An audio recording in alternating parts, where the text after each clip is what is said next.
All right, you guys asked, so here it is, and I'm trying the horizontal version for IGTV. I've been told that this will work, so hopefully it will work. But I may also send this out to my email list, put it on YouTube. So if you're watching it there, then hello, make sure you subscribe wherever you're watching and you follow me so you can make sure you always get new videos. And this topic was something that I mentioned in my Instagram stories. I'm at Claire Jefford. And this was yesterday. And it was following a text and a conversation that I had with my contractor. And it is a big problem in the industry.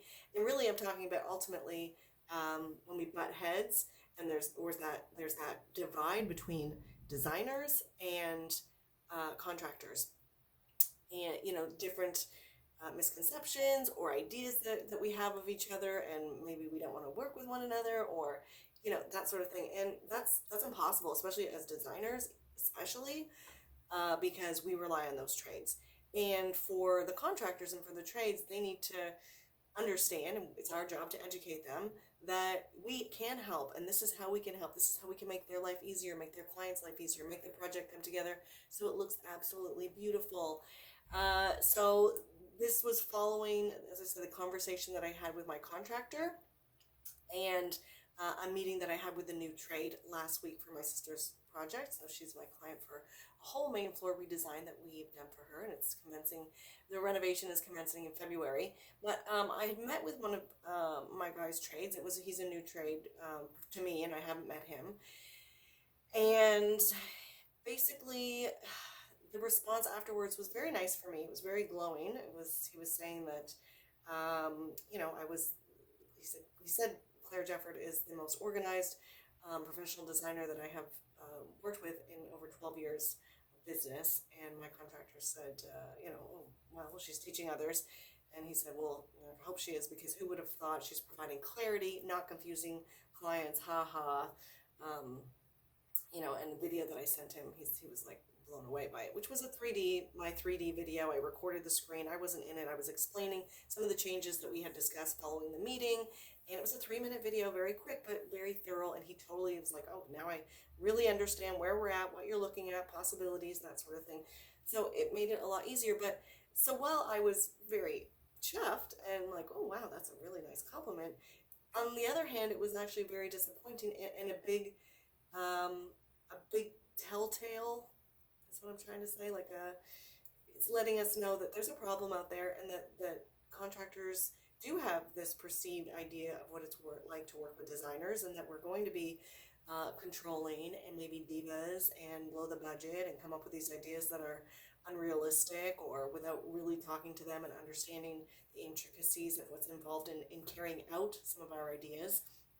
So really what I want you to do is I want you to make sure that as a designer, when you are looking at collaborating with trades, you need them. You need that. There's no way around this unless you're not, unless you're strictly just doing design, layouts, and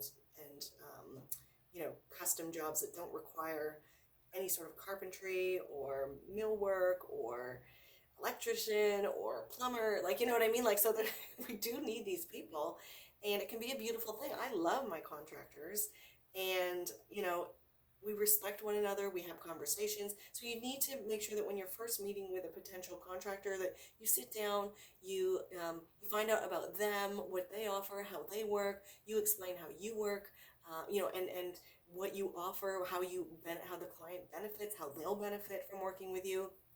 Because really it can be such a beautiful thing when you have it all locked down, and when you have those people that you can rely on and confidently source out and refer your clients to. And so I think that, especially for 2020, I'm encouraging you to look in the mirror and say, have there been times when I've been a little bit unreasonable or demanding?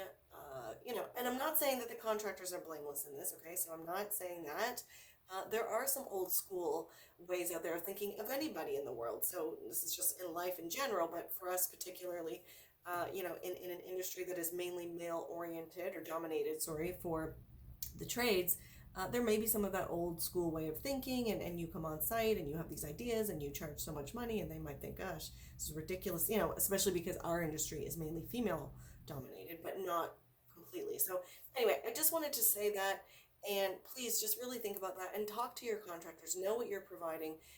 Know how you can work together. Discuss that, and let's try to, as much as we can, get rid of this stigma of the fact that we are pain in the butts to work with, and we don't know what we're talking about, or we demand things that are unrealistic and they're not in the budget.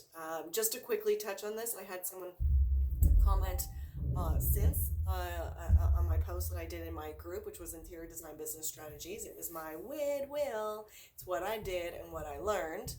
And so someone commented, and they had said that they had reached out to a contractor who said, he doesn't really work with designers. So I said, well, why don't you ask him why? Anyway, and her response was that she had met him, and basically he said that designers are not realistic on what can and can't be done. They're demanding, and they go out of budget, and then expect the contractor to kind of figure it out or make something happen.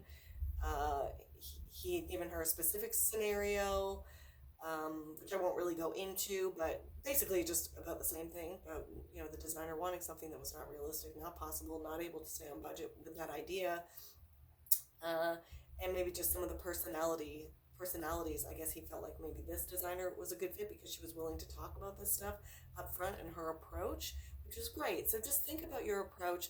Tell them about how you work. Let them know how you can help and that you do want to work together. Ultimately, the goal for all of us is to have our clients be 100% satisfied with the work that we do and at the end of the project. And the better relationship that you have with your trades and your contractors, the more likely you are going to be able to achieve that goal. So food for thought. Make sure that you comment, whether you're watching here on IGTV or whether you're on YouTube. Comment below and let me know, have you struggled in finding good contractors? Maybe do you feel that you need to look in the mirror and kind of reflect and say, is there something that maybe I have been doing or I'm portraying like that they know it all? Because like I said, we want our clients to be happy. We want to get them to the finish line as quickly and painlessly as possible. When you have good trades, then that's how you do it. All right. So all the best, and I will speak to you soon. I'm Claire Jefford. Make sure you're following anywhere on social media, and I will be happily providing more and more advice, and just really kind of more unedited like this. There's my dog's blanket in the background. I mean, I haven't really cleaned things up, but if I can bring you the information and share with you something valuable that hopefully will help you in your business, then again, that's all that matters. So I'll see you next time. Bye.